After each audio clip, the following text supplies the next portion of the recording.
అస్మద్గురుభ్యో నమః. శ్రీ సీతారామచంద్ర పరబ్రహ్మణే నమః. మనకు ఈ సంవత్సరం 2026 మార్చి 3వ తారీఖు మంగళవారం రోజున చంద్రగ్రహణం ఏర్పడుతున్నది. ఈ చంద్రగ్రహణము మన భారతదేశంలో మధ్యాహ్నము 3 గంటల 20 నిమిషాలకు మొదలుకొని సాయంకాలం 6 గంటల 50 నిమిషముల వరకు ఏర్పడుతున్నది. సుమారు మొత్తము 3 గంటల 30 నిమిషాల వరకు ఈ చంద్రగ్రహణ ఆది అంతము కాలము 3 గంటల 30 నిమిషాల వరకు ఉన్నది. ఈ చంద్రగ్రహణము పుబ్బా నక్షత్రం నందు సింహరాశి నందు ఏర్పడుతున్నది. ఈ చంద్రగ్రహణం రోజు ఉదయం 9 గంటల వరకే మనం నిత్యం భోజనం చేసేవారు ఎవరైనా కానీ 9 గంటల లోపే భోజనం చేసుకొని మరి సాయంకాలం చంద్రగ్రహణం అయిపోయాక చంద్రుడు కనిపించే వరకు ఎటువంటి పదార్థాలు తీసుకోకూడదు. చంద్రుడు కనిపించిన తర్వాత ఇల్లంతా శుచి చేసుకొని స్నానం చేసి దేవుడి చిత్రపటాల దగ్గరికి వెళ్ళి చిత్రపటాలను మంచిగా శుద్ధి చేసుకొని వాటికి అలంకరణ చేసి దీపాలు ముట్టించి ఆ తర్వాత వంట చేసుకొని అప్పుడు భోజనం చేసుకోవాలను. ఈ పుబ్బా నక్షత్రంలో చంద్రగ్రహణం సంభవిస్తుంది కాబట్టి పుబ్బా నక్షత్ర సింహరాశి జాతకులు ఎట్టి పరిస్థితిలోనూ ఈ చంద్రగ్రహణ వీక్షణ చేయకూడదు.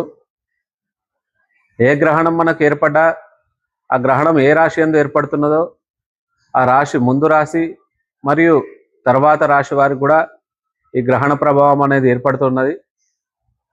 కాబట్టి సింహరాశికి ముందు రాశి వారు కర్కాటక రాశి మరియు తర్వాతి రాశి వారు కన్యా రాశి వారికి ఈ గ్రహణ దోషం అనేది స్వల్పంగా ఉంటుంది.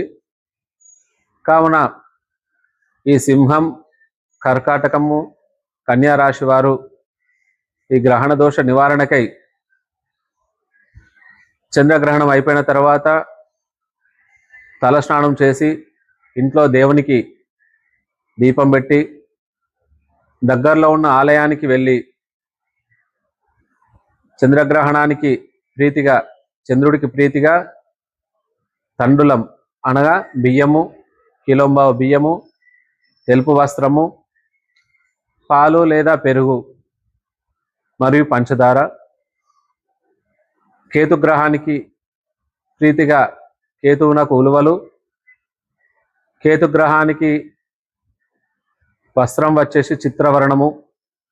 చిత్రవర్ణం అనగా అన్ని రంగులు కలిసిన రంగు కాబట్టి చిత్రవర్ణము సంబంధించిన వస్త్రము, ఉలువలు కిలోంపావు.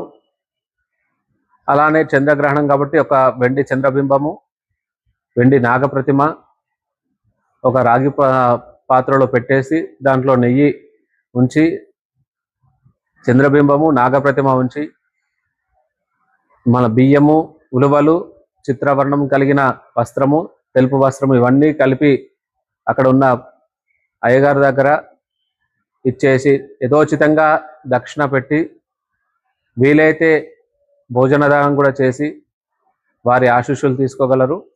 ఇలా చేసినచో చంద్రగ్రహణం దోషము తొలగిపోవును. జై శ్రీరామ్.